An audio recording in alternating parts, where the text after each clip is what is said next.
আছে সবাই একটাই স্লোগান তুলতে হবে, সব দল দেখা শেষ, ইসলামের বাংলা সর্বাত্মক প্রচেষ্টা চালাবে, একবার সর্বাত্মক। সাহায্য করার মালিক কে? আপনি যদি চেষ্টা করেন তাহলে আল্লাহ সাহায্য করবে, আপনি যদি চেষ্টা না করেন আল্লাহ সাহায্য করবে না।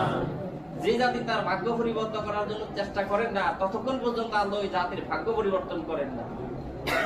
সুতরাং আপনি যতক্ষণ পর্যন্ত চেষ্টা না করবেন আল্লাহ আপনার ভাগ্য ততক্ষণ পর্যন্ত করবেন না। আপনি যদি চেষ্টা করেন আল্লাহ সাহায্য করবেন। আমাদের সর্বশক্তি দিয়ে আল্লাহর উপর ভরসা করে আমাদের দাওয়াতি কাজ করতে হবে।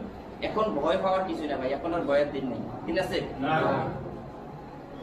আপনি যদি ভয় পান তাহলে ওই জায়গাটা একজন দখল করবে না। আপনি যদি আগে একজনের দাওয়াত দেন তাহলে সে আপনার দাওয়াতটা কবুল করুক আর না করুক, আপনি তো আগে বুঝতে দিলে এটা বড় কথা। আর আপনি যদি দাওয়াত না দেন ওখানে কেউ না কেউ দাওয়াত দিবে, ওই জায়গাটা তো কেউ না কেউ দখল করবে। আপনি যদি দাওয়াতটা পৌঁছাইতে পারেন হয়তো এই দাওয়াত ইনশাআল্লাহ তাকে কবুল করে ফেলছে, সে মনে করেন দিনের প্রতি চলে আসছে, তার ভোটটা দিনের জন্য কবুল হয়ে গেছে। আমরা সবাই টার্গেট নেব মিনিমাম 20 জন লোককে আমরা দাওয়াত দেবো, পারবো না ইনশাআল্লাহ? 20 জন লোক, 20 জন লোক আমরা ব্যক্তিগতভাবে দাওয়াত দেবো। এর বেশি যদি কেউ পারেন আলহামদুলিল্লাহ আরো বেশি দিবেন। কিন্তু প্রতিটা শ্রমিককে এটা বোঝাইতে হবে যে আমাদের মাথার উপর যেভাবে কাঁঠাল ভেঙে খাচ্ছে, আমরা কি আমাদের শ্রমিকরা কি ন্যায্য পাওনা পাই? না, পাই না।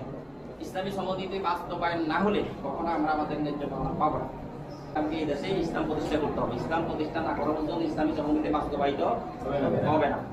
এর জন্য শ্রমিকদের যদি আমরা বুঝাইতে পারি তাহলে সহজে তাদেরকে যেরকম কিনা যায় আবার সহজে তাদেরকে কিনা যায় না।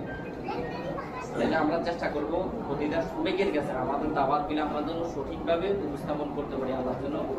আমি সহ সকলকে জন্য আল্লাহ তৌফিক দান করে। আসসালামু আলাইকুম।